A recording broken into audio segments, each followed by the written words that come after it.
Hey, what's going on, guys? George here. Today, I decided to go on to Black Ops 1 for the fact that I've been really liking this game. I tried to replay the campaign because it's one of my favorites. Sorry, for the Call of Duty franchise, one of my favorite campaigns.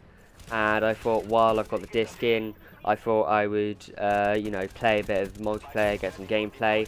And this is kind of a really good gameplay to demonstrate what I want to talk about today, and I want to talk about the game's community because I feel like it's a kind of like a mixed bag. Mainly, I feel that the community for Call of Duty is one that's good and actually shapes what the game turns out to be. So to explain what I mean, if you take stuff like the ID from Ghost or the Ghost perk from Black Ops 1, we kind of said how we didn't like it and that we want to change. Of course, the ID didn't get that much of a change, but it was changed to make it so that the game was at least more enjoyable, because it was kind of being ruined by the ID. And then with Ghost, the perk was all about, it was just used to camp, stay off the minimap, so nobody knew where you were, and it kind of made the game unenjoyable. But then in Black Ops 2, when you have a look at the Ghost perk, it was made so you had to be, running around for it to be working, which kind of gave it that purpose that it's not for camping, it's made for rushing, so people don't know where you're coming from, and you can just hit the surprise on it in that way instead of just camping in a corner and with, with claymores, all that kind of stuff to try and, get cheap kills. But as well with the Call of Duty franchise, it's got a really big community in terms of creators. Me, some of the people watching this now, hello, because we like creating content for this game. This game is a game that's enjoyable to create content about because it's a game that you can easily talk about. The game, a game is short. This one is probably one of the longest ones, about 8 or so minutes long, which is not the best, but it kind of makes it so that we can talk over and say what we want to, do these commentaries like I'm doing right now, and it means it's enjoyable for the viewer to watch. If you take a game like Counter-Strike or something, which I love playing, if you go down and watch it, it's games that are 40 minutes long. You have to sit there, watch it. Most of the time it is done by live streams and stuff, which kind of suits its purpose. But for stuff like YouTube, with that shorter video from Call of Duty, it means then it's something that keeps people's attention span. Because when you're watching a YouTube video, you don't want it to be 40 minutes, an hour and a half long. Something like that you just want to pop in and out of, to watch, whether that be like a competitive game or even somebody, like a big streamer or something. It's something that you just pop in and out of. But now we move on to the bad side of the community, and you'll see in about a minute's time why I'm talking about the bad side of the community. And one of the big things is how kids play it. I know I can't really say much being a teenager myself, but even still, when you see people even younger, I'm talking like 8 years old, that's kind of a big difference. When you think about teenagers, yes, they can be immature, but, they're not as immature as 8-year-olds, that's going to an extreme. And I feel it kind of tarnishes the community. You've got all these 8-year-olds playing, thinking they're cool and stuff, all that kind of stuff.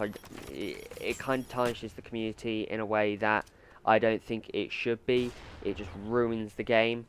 But the other side, other than small children that are pestering, another thing that kind of pesters is hackers, especially in the older games like this one. I know I shouldn't really talk about it and be complaining for the fact that this game is coming on 6-7 years old now, which is that's quite a lot. But even still, there's still hackers in even the current games, and it tarnishes the community in a way that it really shouldn't, for the fact that hacking shouldn't be something that you do.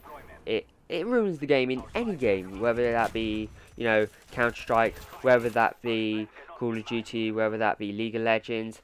And for you now, a prime example of a hacker. This one was using like an invisibility. I don't know if he had God mode on as well, but look, just see his name tag at the very end. And you know, I really don't like coming across hackers in any game, especially like Counter-Strike. Counter-Strike, there's quite I wouldn't say easy, but it's not exactly uncommon for the fact that it's kind of easier to install these hacks onto a computer. You just need to find some way of doing that, whether that be through torrent sites, all those kind of stuff. I don't fully know, for the fact that I don't actually use them because I am not a hacker, just in case you were wondering.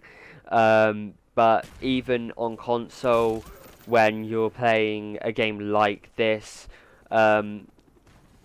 it's not exactly common, but it still happens, and it just ruins the game, especially if you want to go back and play an older game. You know, if I want to, you know, go over and play something like World at War, which I sometimes really want to do for the fact that it was my first Call of Duty, it's got nostalgia towards it, and for that, if I want to play it, I just run into so many hackers, which is never fun.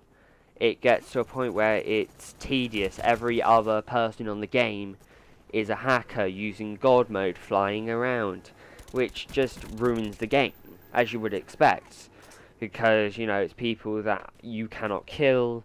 It's not a fair experience, and it just comes across as ruining the community. It makes it so that it kind of just makes it so the game's not enjoyable, like with anything that isn't fair. But it just it shouldn't be a thing, especially now, because loads of people are saying, well, these companies like Xbox and PlayStation, they've been hacked before, surely they should be upping their security, make it so you can't hack. But it's not a simple task like that. It's something that even the communities need to try and put their, you know, foot on the ground on, and just, you know, knuckle down on, for the fact that we shouldn't be seeing all these hackers and stuff. It ruins the game. I mean, this hacker here managed to completely change the game in a sense that it got to this close of a game. I mean, yeah, it's kind of fun that it got to a close game, but even still, it was not fun having this hacker running around the whole map all game. But anyway, guys, hope you have enjoyed. I've got a little picture to show you. Maybe a bit immature of me to send this to the person, but oh well, hope you guys have enjoyed, and I will see you on the next video.